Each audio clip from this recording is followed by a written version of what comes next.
Ok, buenos días, ¿nos pueden escuchar todos? Sí, ¿sí me Sí, escuchan? Sí, muy que no. bien. ¿Hay alguien esperando para unirse? Creo que no. Bueno, vamos a dar inicio. Montse, ¿por qué no te veo? ¿Alguien ve a Montserrat?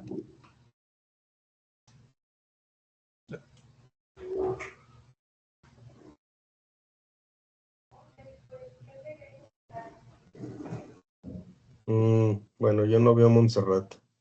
No sé si está batallando para entrar.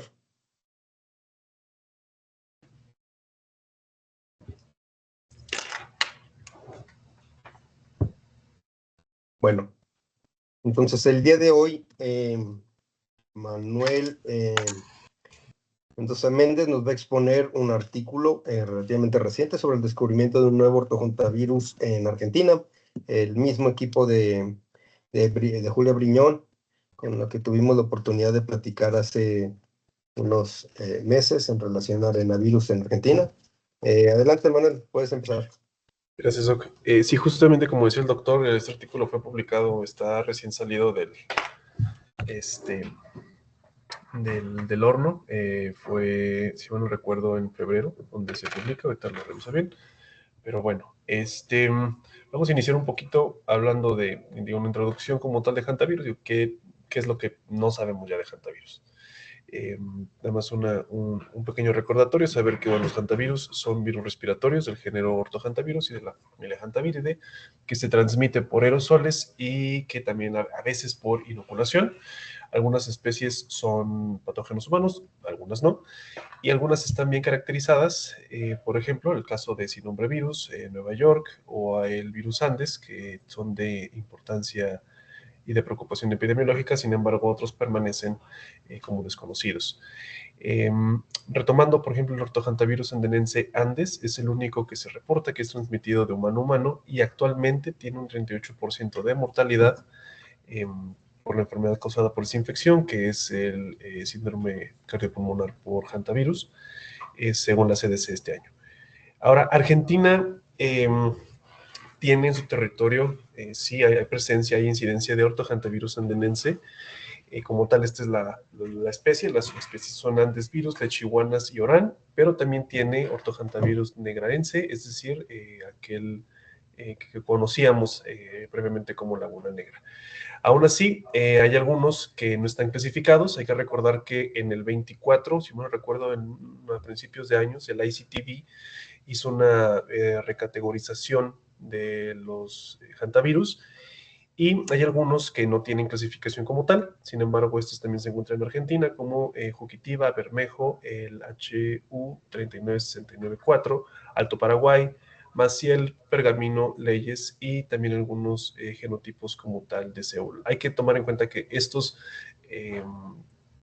especies hantavirales, quitando de lado Seúl, algunos no se conoce como tal su potencial patogénico en humanos y tampoco se conoce si es importancia epidemiológica como lo es antes. A ver, Ahora, un brevario cultural. Seúl sí es patogénico, ocasiona fiebre hemorrágica con síndrome renal.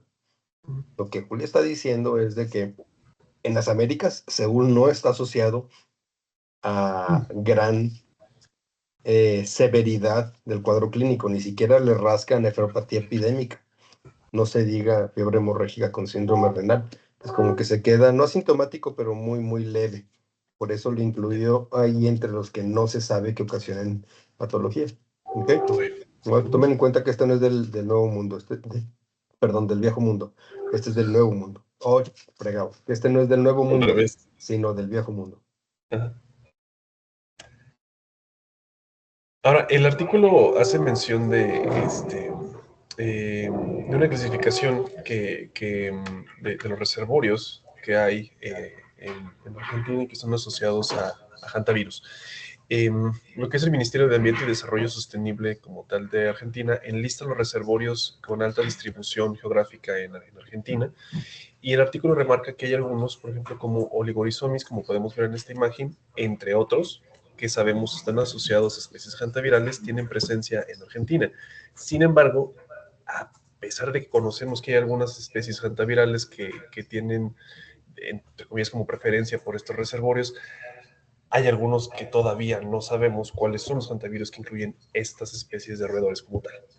Entonces hay un espacio como tal, eh, digamos, borroso en la información, porque no conocemos en la totalidad cuáles son las especies hantavirales que puedan tener alta distribución o una amplia distribución en territorio argentino. Ahora, ¿cuáles son las especies hantavirales asociadas a Oligorhizomis? Como el artículo lo menciona, es Andesvirus, lo que es, CAS, que no me acuerdo el nombre, Lechihuana, Sorani, Joquitiva. Doctor, ¿me puede decir cuál era CAS? Que no me acuerdo. No, ¿Cómo? ¿cuál era CAS? V, no me acuerdo. ¿No es Castelo dos Santos? Es Castelo Santos, pero ese es de Brasil, ¿no? Sí, pues ya está pegadito a Argentina. O Carrizales, es TARB. Fíjate que nos conté. Seguramente ahí hay otras personas que nos pueden decir, a ver, nadie, válgame Dios. Digo, sí pensé en Castelo, pero digo, lo asocié como el nombre está en portugués. Yo creí que era de Brasil, pero bueno. Es Son esos algunos. Castelo dos, perdón, no es Dos Santos, es Dos Oños. Dos sonos. Dos sonos. Sí, sí, sí. Pero sí, es una, ¿cómo se llama? Una especie que fue caracterizada o que fue detectada por primera vez en Brasil. Ok. Voy a continuar. Ahora, el artículo también menciona, y de hecho esta información se obtiene a partir de un artículo publicado precisamente por el mismo equipo de trabajo de este presente artículo. Son casos detectados entre el 2016 y el 2017. Entre estos 2 años hubo una totalidad de 3 casos, 2 en el 16 y 1 en el 17. El responsable de estos 3 casos fue HU39694 y el reservorio fue precisamente un roedor perteneciente a Oligorhizomis. Ahora, si mal no recuerdo, eh, fue uno del 16 que falleció. Si mal no recuerdo, fue uno del 16. Y pues bueno, tomando esta información, tomando estos datos epidemiológicos y estos precedentes, el artículo presente lo que reporta son 2 casos de síndrome cardiopulmonar por hantavirus causado por una especie hantaviral hasta entonces desconocida. Estos 2 casos tienen lugar en el 2021. El primero, el que describe es una mujer joven, que se describe que es sana, que desarrolló fiebre y astenia por 5 días. El 23 de octubre del 2021 es hospitalizada después de haber desarrollado un cuadro respiratorio agudo con progresión a falla respiratoria que necesita ventilación mecánica. Ahora, los síntomas que se enlistan de este caso es trombocitopenia, el hematocrito alto, acidosis láctica, un sangrado activo en pulmón y en cerebro, y de este caso la paciente falleció. De hecho, falleció a las pocas horas después de haber sido admitida. Hay que remarcar que en octubre de 21, 2 días antes, se hizo análisis para SARS-CoV-2 y fue negativo, y el único antecedente que menciona el artículo es que ella había visitado áreas rurales previamente a desarrollar los síntomas. ¿Sí? Del lado derecho lo que podemos ver son algún globo de texto que puede explicar un poquito los síntomas que presentó. Por ejemplo, en el caso de la trombocitopenia, se sabe que el daño endotelial, una respuesta inmune o incluso el rapto esplénico está asociado a esto. También lo que es la alta permeabilidad vascular es lo que nos puede causar el hematocrito alto. Mientras que la hipoxia, un shock hipovolémico o incluso la falla multiorgánica puede también desarrollar acidosis láctica. Y finalmente lo que podemos ver en la imagen es un ejemplo de cómo se ve un sangrado activo en cerebro. En este caso, si no recuerdo, el artículo lo que mencionaba era un sangrado subaracnoideo. No sé si pueden ver mi apuntador, pero es la imagen que tenemos hasta abajo. Sí, que es un sangrado que ocupa o que está, digamos, entre el cerebro per se y la capa que lo recubre, que en este caso es el espacio subaracnoideo. Ahora, en el segundo caso, Es un hombre joven que desarrolló fiebre, náusea, dolor de cabeza y dolor abdominal en octubre 24 precisamente del 21. En él, los síntomas principales que se detectaron fueron neumonía basal derecha y, dadas las características que se tenía del paciente y lo que se obtuvo en imagenología, el primer tratamiento que se le dio fue un tratamiento antibiótico empírico. Esto con el objetivo de intentar remediar la infección, pensando que eran bacterias lo que estaba causando la neumonía. Por supuesto, no tuvo mejoría. Se tuvo que someter al paciente a cánula de alto flujo por 2 días. Y nuevamente fue SARS-CoV-2, entre otros virus que se evaluaron y que por supuesto fueron negativos. Ahora, en este caso, con este paciente, él declara que desarrolló estos síntomas 25 días después de haber acampado en un área montañosa por 3 días. Del lado derecho podemos observar dos imágenes, no son asociadas al caso, sin embargo, ejemplifica cómo es que se observa a través de imagenología por rayos X, cómo se observa una neumonía basal.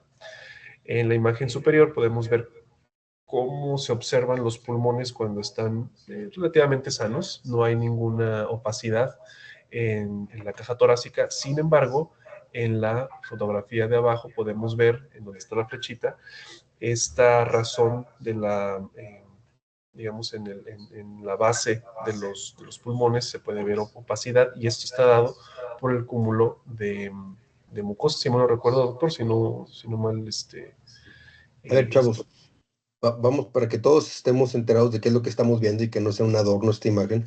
Arriba tenemos una tele de tórax, se llama teleradiografía de tórax normal, ¿sí? Y abajo tenemos una de HPSS, ¿sí? De síndrome cardiopulmonar. Arriba, vamos a enfocarnos en la de arriba. Primero, este es el lado derecho, este es el lado izquierdo. L de left, con un marcador radiológico, ¿sí? Este es el lado izquierdo. Todo lo que se ve negro es todo aquello que quemó en que los rayos X penetraron y lograron quemar la película, ¿sí? Todo lo que está blanco es lo que opuso resistencia al paso de los rayos X. Se llama radiopaco y se llama radiolúcido. Entonces tenemos los dos hemitórax, acuérdense que son dos cavidades independientes, no están conectadas. En medio podemos ver esto negro que se ve aquí, es la tráquea y luego el bronquio derecho y se alcanza a ver algo del bronquio izquierdo, ¿sí?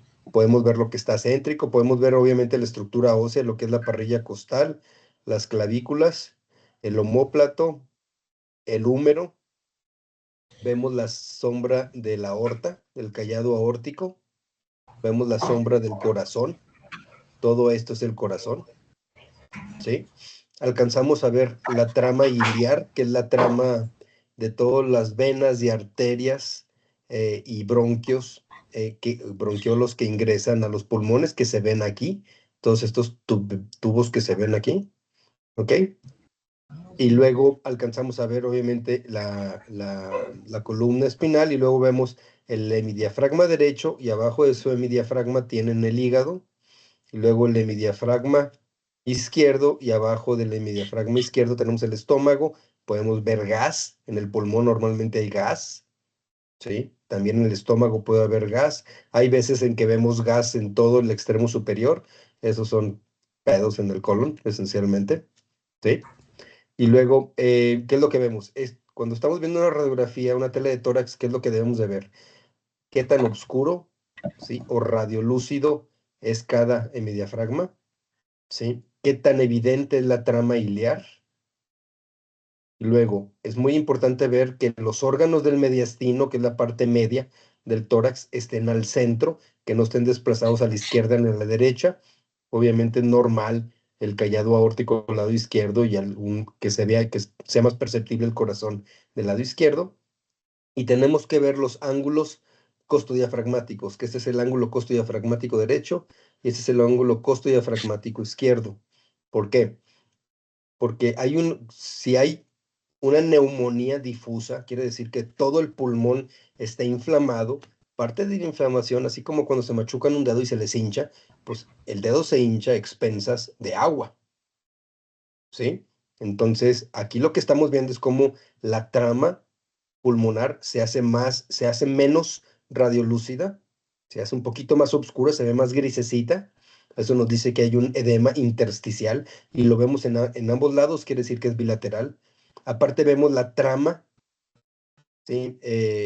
No solo la vascular, sino la bronquial de cada uno de los pulmones y podemos ver cómo se percibe mejor cada uno de los bronquios que llevan el aire de los pulmones a la sangre, ¿cómo se llama? Del exterior de los pulmones. Y eso quiere decir que los bronquiolos también están inflamados, ¿sale? En este caso, el edema pulmonar o la inflamación pulmonar no está predominando abajo, ni arriba, ni al centro, ni en lóbulos específicos. Es completo, por eso se llama bilateral difuso. Pero aparte, fíjense lo que podemos ver. Aquí el corazón está crecido. El corazón va a estar crecido porque está batallando, además de que puede ser un cardiópata, este caso, porque no es el mismo individuo, el corazón puede estar batallando para bombear sangre a través de los pulmones, ocasionando hipertensión pulmonar, y eso hace que se pueda agrandar, ¿sí? Y aquí algo muy importante, ¿ven este nivel hidrostático? Este nivel hidrostático donde normalmente debería haber un ángulo costodiafragmático donde se ve el aire perfectamente bien, quiere decir que por fuera del pulmón hay líquido, por fuera del pulmón y por dentro de la cavidad torácica. Ese líquido se acumula y hace un menisco como lo hace dentro de los matraces.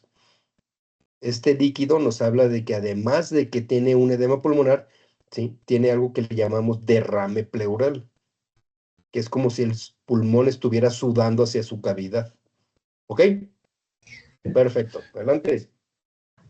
Doc, tengo un par de dudas. ¿Esa neumonía basal no podría producir atelectasia?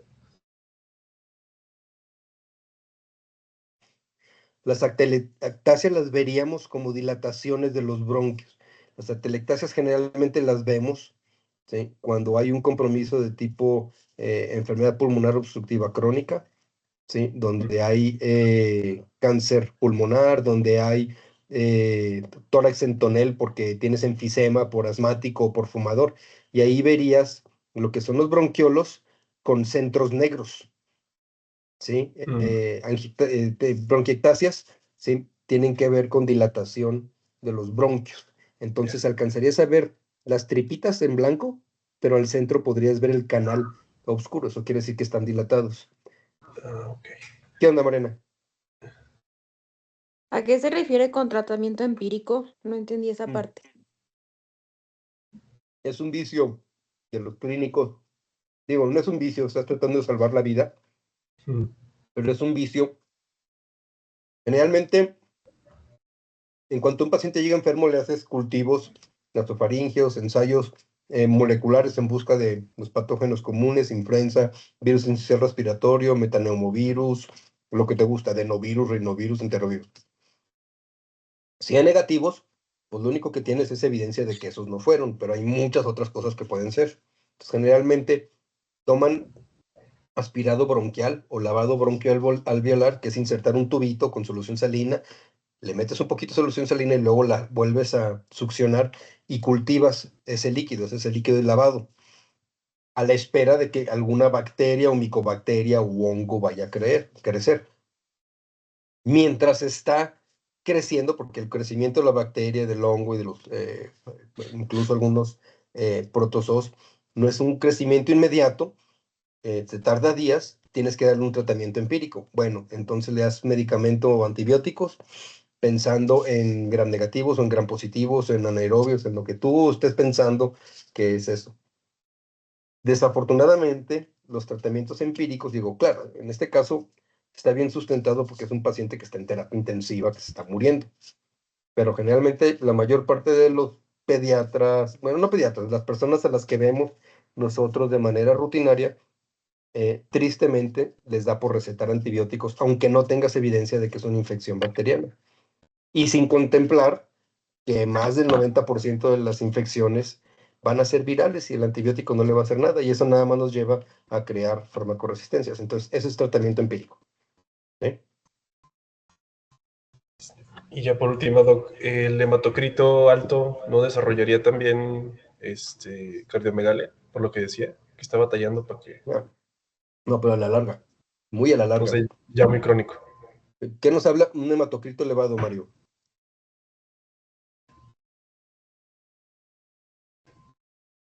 ¿Qué es el hematocrito? ¿Qué mide? Mario, Es la cantidad de células de glóbulos rojos. el hematocrito es una proporción. ¿De qué a qué? Es la hemoglobina. No, señor. La hemoglobina se mide por separado, por métodos químicos. El hematocrito se mide viendo la sedimentación de la sangre, permitiéndose que se sedimente o incluso centrifugándola. Lo que ves es la proporción del paquete celular contra el paquete, digamos, acuoso, que es el suero. ¿Sí? Si estás muy hemoconcentrado, quiere decir que el hematocrito está por encima del, digamos, el 50% normal. Quiere decir que tienes más células que volumen. ¿De qué te habla? De que estás perdiendo volumen o de que tienes una policitemia, que tienes un exceso de eritrocitos. Por otro lado, si tienes una dilución, hemodilución, el paquete celular, la parte roja de la sangre centrifugada va a ser muy pequeño en relación al resto del volumen que va a ser suero. Y ahí te habla de que o no estás produciendo suficientes eritrocitos o estás sobrediluido porque te han metido muchas soluciones en el hospital, etcétera. Entonces te mide la proporción de células contra suero en sangre. ¿De acuerdo? La hemoglobina la mides por métodos bioquímicos viendo lo que es ¿cómo se llama? Contenido corpuscular medio de hemoglobina o nada más midiendo la hemoglobina total en sangre. Ok, adelante. Gracias. Bueno, el diagnóstico. Se tomaron muestras de suero, el caso 1 y 2, a diferentes días de evolución, al día 9 y al número 18, y se enviaron al Instituto Nacional de Enfermedades Virales Humanas en Pergamino, Argentina, precisamente buscando por síndrome cardiopulmonar. Para este caso se hicieron análisis para IgM e IgG, pero utilizando al virus Maciel.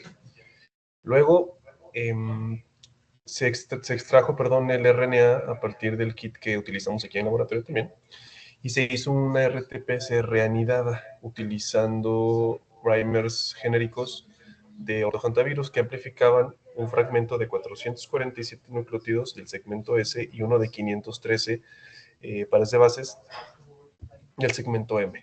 Después de la purificación, pues el amplicón fue secuenciado y bueno, lo obtenido fue comparado en BLAST para determinar cuáles son las especies con las que se estaban lidiando y al mismo tiempo se hizo un árbol filogenético de máxima similitud. Básicamente lo que hemos hecho nosotros a través de todo mi doctorado. Y bueno, los resultados. En el caso de los análisis serológicos, en el caso número 1, el IgM fue positivo, pero no se encontró IgG, no se detectó. En el caso número 2, al día 18, tanto IgM como IgG mantenía la concentración serológica igual, justo como se había testeado, digamos, al 9º día, que se mantuvo en 1600, según ELISA. Y en la amplificación, los resultados comparados con BLAST compartieron del 92 al 96% de identidad con ortohantavirus y en este caso el chicoaense, que ya había por ahí una secuencia en GenBank. Ahora, estas secuencias corresponden a un género de ortohantavirus aislado a partir de Oligorizomis, también capturado en la región de Salta por ahí en de 2014.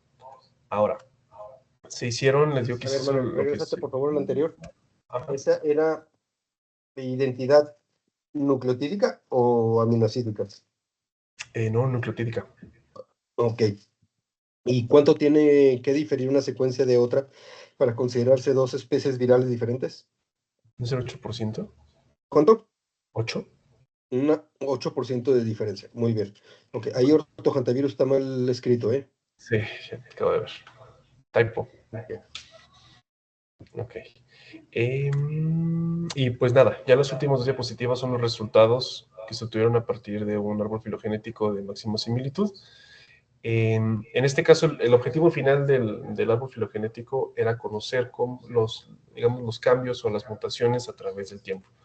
En ambos árboles filogenéticos se utilizó tanto Bayou como sin nombre como outliers para forzar una raíz en el árbol filogenético, y nos damos cuenta que el virus Chikungunya está en una clada hasta abajo, son las letras azules, alcanzan a ver mi apuntador.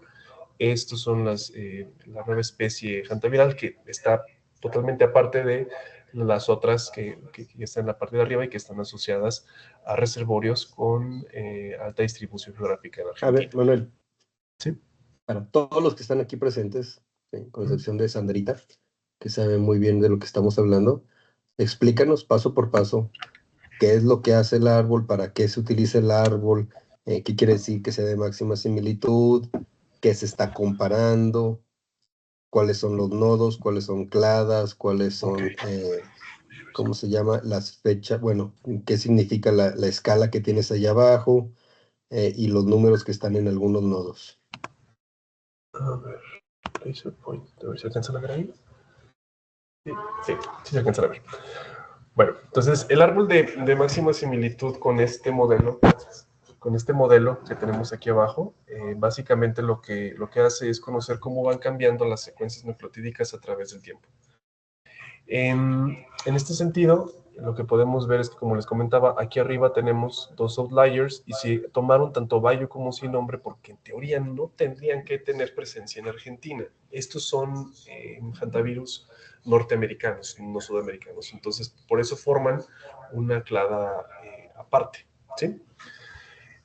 A partir de este punto de aquí está la raíz, y se divide en dos cladas: la clada de los norteamericanos y la clada de los sudamericanos. A partir de esta de sudamericanos podemos ver un desglose de todas las especies hantavirales que se han detectado en Sudamérica, como por ejemplo el virus Jabora en Brasil, o su variante de Paraguay también.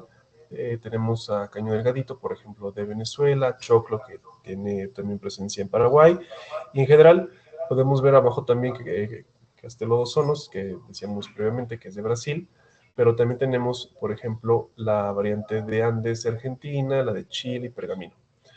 Entonces, lo que podemos ver es en estos nodos cómo se van clasificando las especies que, como les comentaba, tienen presencia en Argentina. Ahora, aquí abajo podemos ver cómo la clada de Chikungunya se separa de todas las que el equipo de investigadores comparó, todas aquellas que tienen presencia en Sudamérica. Entonces, esto nos habla de que es una especie totalmente diferente y que no está como tan relacionada, tan cerca con las que se compararon arriba. Ahora podemos ver lo que es el bootstrap, que el bootstrap nos habla que su doctor superior a 75, ¿verdad? Se registra únicamente lo superior a 75, como de forma arbitraria, y que nos habla del total de los árboles filogenéticos generados por el motor. Está hablando de que creo que es en 75% se obtienen los mismos resultados. Entonces, arbitrariamente se elige que el bootstrap sea de 75 para arriba.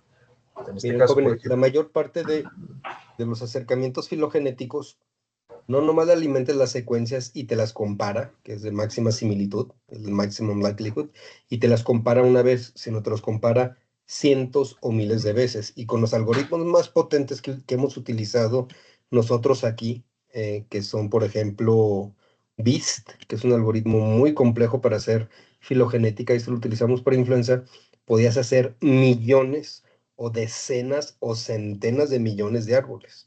Y lo que ustedes están viendo aquí es nada más el promedio de ellos, ¿sí?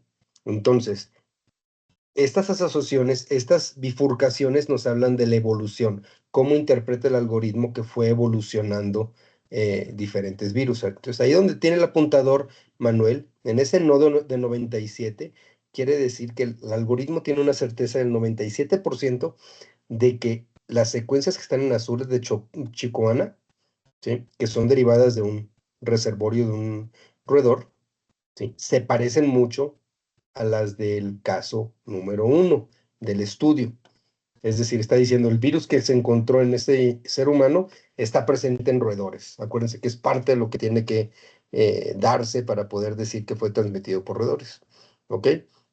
Generalmente no ponemos todos los valores bootstrap de los nodos, nada más lo que está por encima del 70% o del 80%. En este caso, están poniéndonos todos los que están por encima del 70%.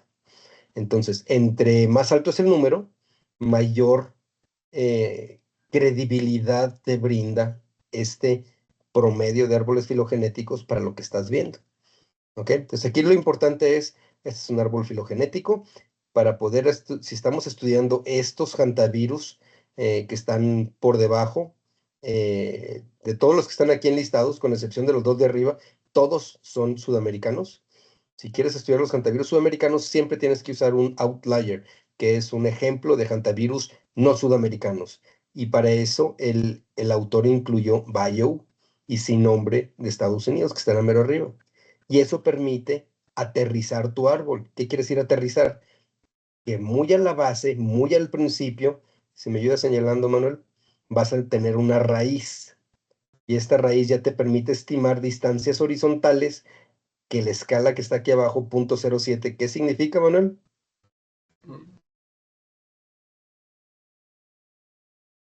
Buena pregunta, Doc. Mariana, ¿alguien sabe?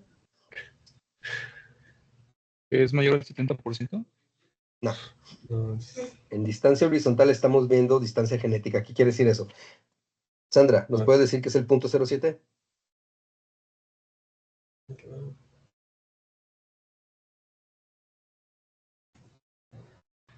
¿Qué podría ser, pues? Porque hay muchas escalas que se utilizan para interpretar horizontalmente las distancias horizontales. ¿Cuáles son las que más conocemos, Sandra?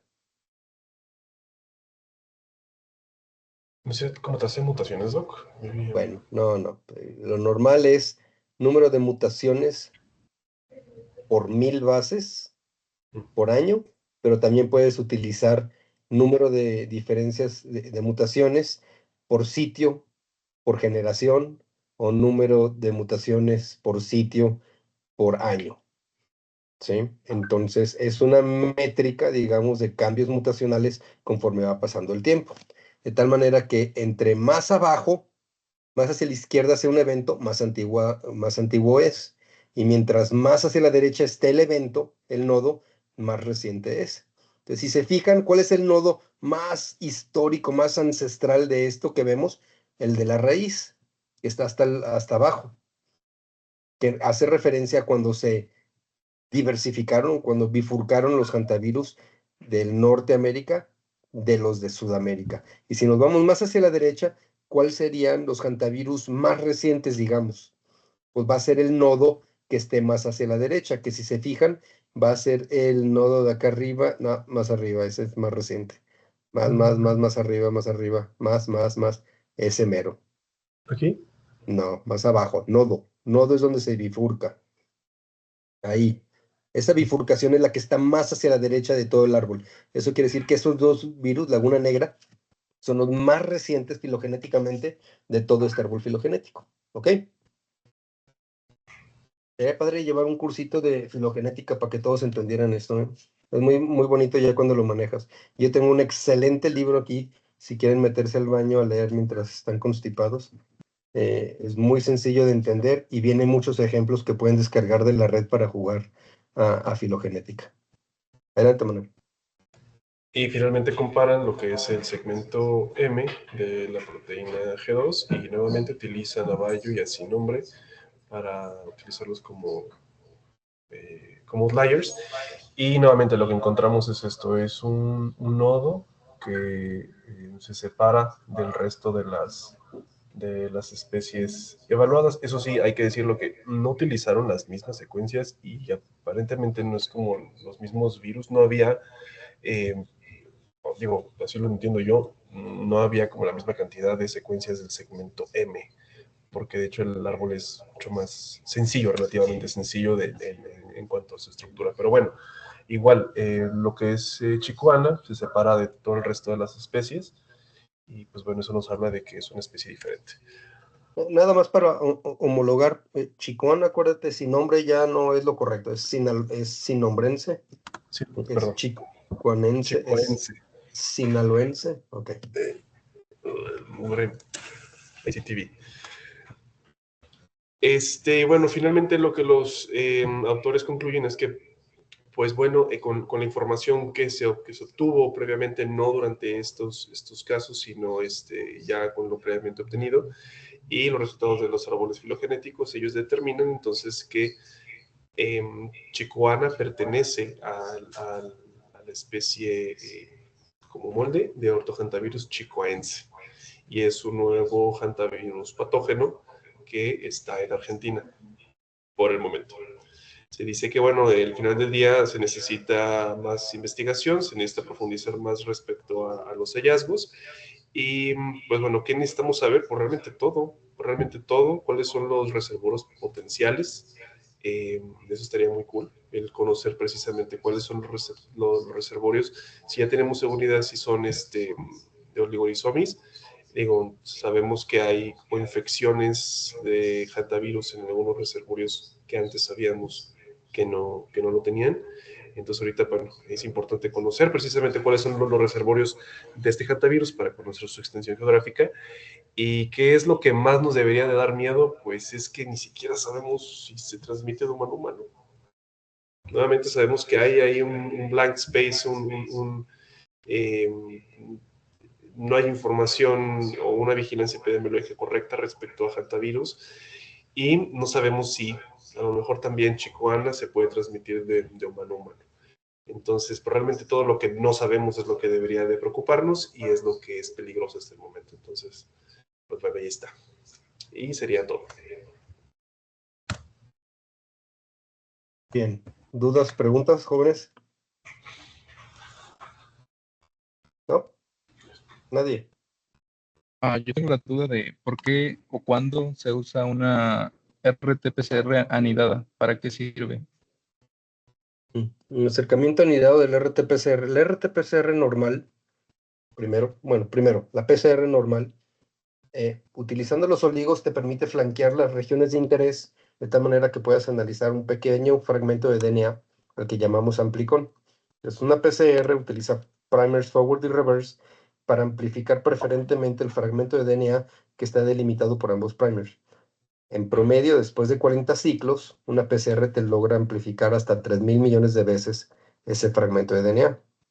Entonces, mientras tu tubito de PCR, si le metiste 50 nanogramos de DNA, pues ese DNA no va a aumentar así mágicamente. Va a permanecer el DNA nativo como 50 nanogramos. Pero el pedacito que está flanqueado por los oligos va a empezar a duplicarse de manera logarítmica. De tal manera de que mientras empiezas con 50 nanogramos de DNA y 0 amplicones al principio de la PCR, después de 40 ciclos tienes tus 50 nanogramos de DNA y 3.000 millones de copias del amplicón. Entonces, cuando tú corres después de una PCR, ese producto de PCR, vas a ver los 50 nanogramos de DNA. Si pones mucha atención, van a aparecer muy pegaditos al pocito de la del gel de agarosa, mero arriba. Casi no migra. Si le metes mucho DNA, va a brillar mucho el pocito de arriba.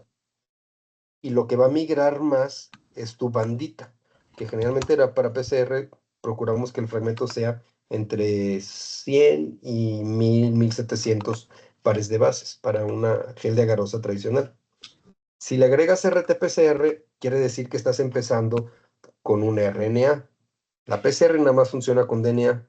Entonces, la fase de RT, de transcripción inversa, lo que hace es convertirte en un solo paso el RNA delimitado por tu oligo hacia cDNA, DNA complementario.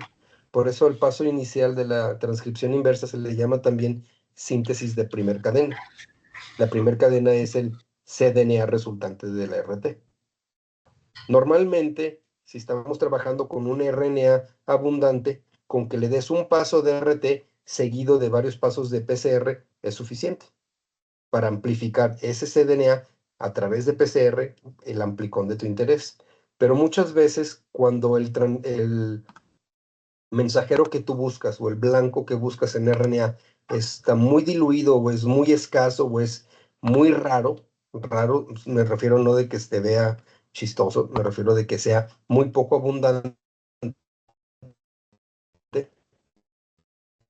PCR anidada. Y ahí lo que haces es primero una RT para convertir el RNA hacia cDNA y luego haces una PCR utilizando oligos, ¿sí? Y después de esos 30, 40 ciclos, tomas el producto de PCR, lo diluyes normalmente, uno en 2 veces, uno en 5 veces, uno hasta en 10 veces, creo que lo ha usado Sandra, ¿sí? Y ese producto de PCR lo usas como si fuera DNA para una segunda PCR. Si utilizaras los mismos oligos, se llama PCR sobre PCR. Pero si utilizas en la segunda PCR unos oligos que están por dentro de los anteriores, estás anidando el amplicón de la segunda PCR en el amplicón de la primera PCR. Por eso se llama nested PCR, anidada, y te permite lograr una mayor sensibilidad analítica para detectar especies de RNA o de DNA más escasas. Utilizamos PCR anidada para fines forenses cuando quieres amplificar DNA muy, muy, muy diluido. O lo más normal es utilizar RT-PCR anidada para la detección de virus que ocasionan viremias muy bajas, como hantavirus lo suele ser. ¿Sí? ¿Sí, Montserrat? ¿Axel? Ok, Mario, Entonces ¿tú has lo estado utilizaron utilizando, por los títulos, ¿no? Los títulos que reportan eran muy, muy altos, ¿no? Como de 6,000 de los anticuerpos. pero Ah, anticuerpos bueno, no? perdón, anticuerpos no, no tiene nada que ver. Son proteínas. ¿De qué? No, es que pensaba que era por los títulos que habían reportado, No, los títulos pero son, no te es. mencionaban de, ¿qué? ¿1600? Algo así. 1600. Ujú. Más o menos. No, lo que quiere decir eso es de que la respuesta inmune fue tan intensa. Acuérdense que en las enfermedades hantavirales, normalmente lo que te mata no es el virus. Lo que te mata es la respuesta exagerada del sistema inmune contra el virus, que es lo que te encharca los pulmones, te lesiona el endotelio, te friega el hígado y los riñones. ¿Sí? Entonces, la respuesta inmune la mides a través de métodos serológicos. Yo te tomo una muestra de sangre, de suero, y esa muestra de suero directita la utilizo para evaluar, ¿cómo se llama? Anticuerpos, y me da positivo, ok, entonces sabemos que tienes anticuerpos. Pero si yo diluyo esa muestra tuya una vez, o sea, uno en dos, ¿sí? Y todavía da positivo, quiere decir, caray, tiene bastantitos porque todavía diluidos pegan. Entonces, si lo sigues diluyendo, en 8, ¿qué son las titulaciones seriadas? ¿Qué es lo que nunca he entendido, Sandra? Que íbamos a ver 16 veces, 32 veces, 64 veces, 128 veces, 1600 veces diluida la sangre y sigues teniendo anticuerpos. ¿Qué quiere decir? Que tienes una de dos, o muchos anticuerpos contra el virus, o tiene una gran afinidad contra el virus, contra el antígeno viral. ¿Qué quiere decir? Que sí, tienes una respuesta impresionante. Y eso generalmente lo ves durante las fases iniciales. ¿Sí? Cuando la IgM se dispara en tu primer contacto y es cuando empiezas a producir muchos anticuerpos. También lo puedes ver en IgG en fases más tardías, después del séptimo, 10.º día.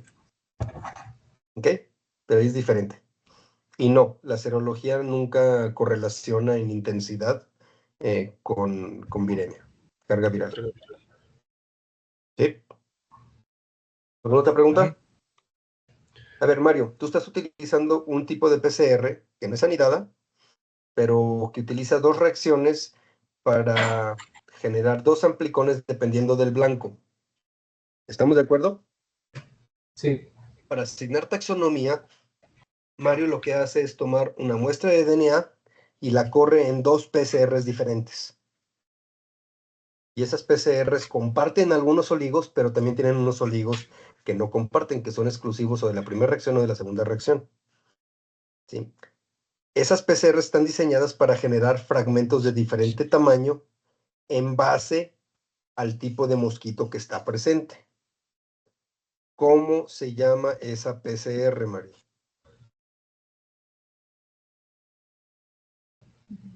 ahí doctor, no me acuerdo.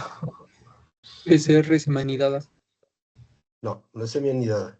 Semianidada sería lo que le estoy explicando a Pedro, donde haces una PCR con dos oligos y luego la segunda PCR, en lugar de usar dos oligos diferentes, utilizas un oligo de la primera PCR y un oligo diferente.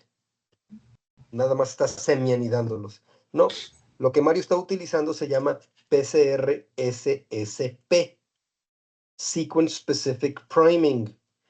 Es una PCR en la que el tamaño del amplicón te dice no solo si está presente una característica genética, sino te dice qué característica genética es. Entonces, la PCR-SSP te permite decir, es un mosquito Aedes, Anopheles o Culex en base a qué tan grande es la bandita. Si sale la bandita, si sale una bandita en cualquier lugar, sabemos que es mosquito. Sí, pero si sale abajo, sabemos que es Aedes. Si sale a la mitad es Anopheles. Si sale mero arriba, es Culex. Eso es PCR-SSP. ¿Ok? Hay otra variedad de PCR, digo, hay muchas variedades de PCR, pero hay otra variedad de PCR, cada vez se utiliza menos, en la que yo, por ejemplo, ok, yo quiero ver cuántos de ustedes tienen el gen, la secuencia 18S idéntica a la de Pedro.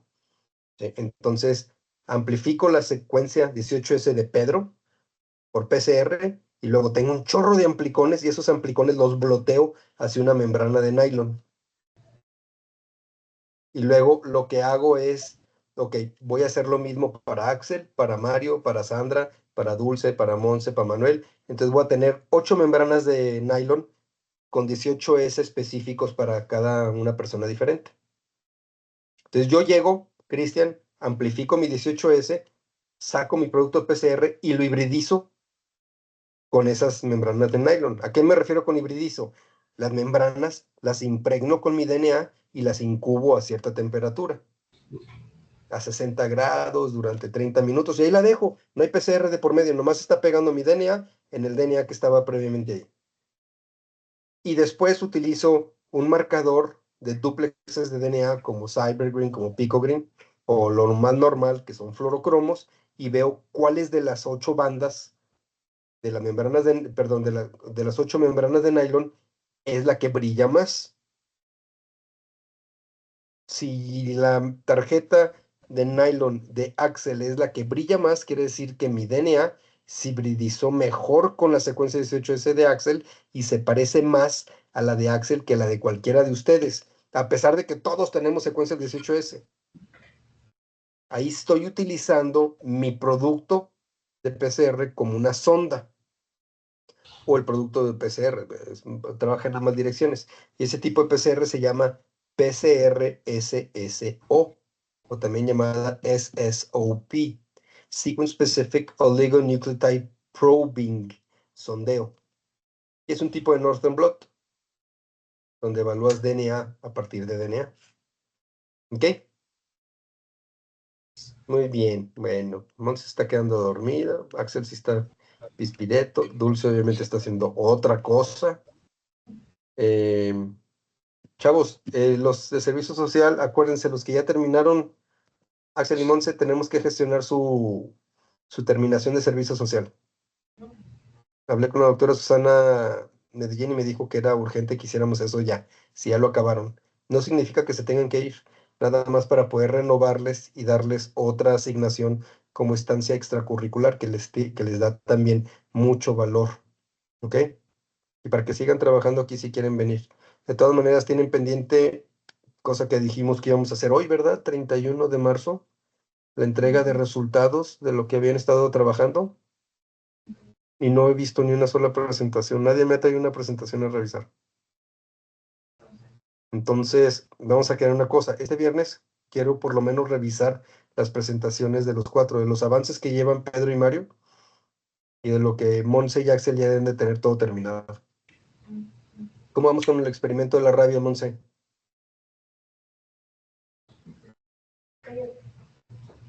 Pues ya no es de la rabia, es de hepatitis C, pero voy a hacer hepatitis C, perdón. la RT con la doctora Sandra para que salga bien la curva porque había salido mal.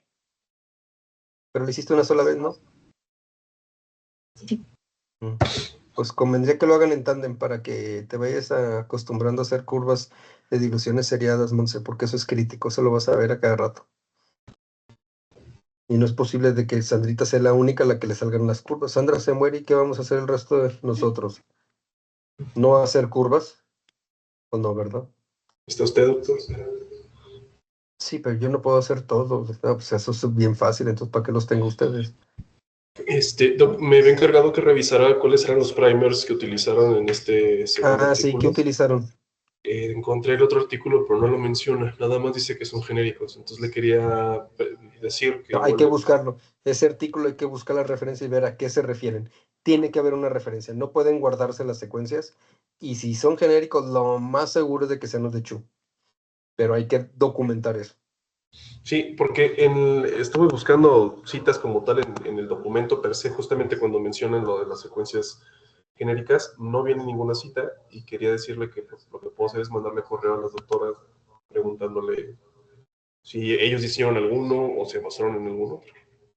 Sí, nomás que tome en cuenta que va a ser lo mismo de que si te metes ¿cómo se llama? A un foro de discusión y preguntas algo que es obvio. Te van a decir, ponte a investigarlo. Entonces, antes de contactar a Julia Brignone, búscala en esos artículos. Asegúrate de que no están referenciados, y si están referenciados, hay que ver cuáles oligos son. Seguramente son algunos de los que tenemos, no hay muchas técnicas. Y si es algo nuevo, hay que buscarlo. No mencionan que hayan hecho cultivo, ¿verdad? No. Bueno, Pero yo me encargo de revisar cuáles son sigue los buscando, tenemos que problemas. salir. Y si no lo encuentras, entonces sí contacta a Julia y pregunta. All right. Jóvenes, que tengan un bonito día. Un gusto verlos, que tengan muy bonita semana. Bye. Hasta luego, buen día.